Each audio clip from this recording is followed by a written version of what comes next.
So here we are today working on stuff.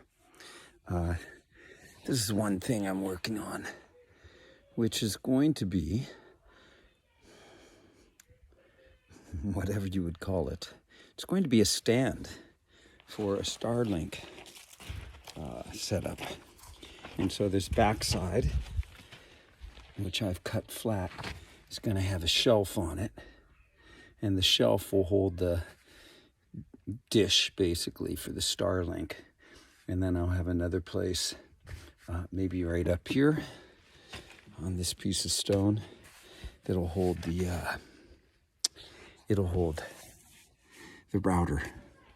Now, I've capped these ends with pieces of redwood because the cut ends are the most likely to absorb moisture and then rot the whole piece of wood out. It has been excavated a bit by insects. This piece, I'll caulk all that. And I've already treated it with a product that's two-part.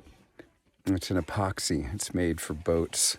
Whenever there's rotten wood, you use this product and it turns the wood into something that's extremely hard at the end because the substance gets soaked up into the wood and all the pores, and it makes it like a hard piece of wood. So anyway, we'll come back to this at another point in time once it's all sanded and oiled and ready to go. Then the other thing we're working on, these are like gifts from nature. And if we don't spend time in nature, we're not going to see it. Find these beautiful things. So I'm working on a big bench for someone.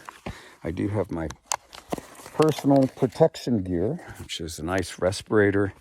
Whenever I'm using tools, I use headphones. I've got a grinder that I'm using to get the large material off, 120 grit. And then I'm using lighter sanders this has 100 grit on it, in order to get the lines that the grinder leaves in the wood off. So this is the bench. Starting at this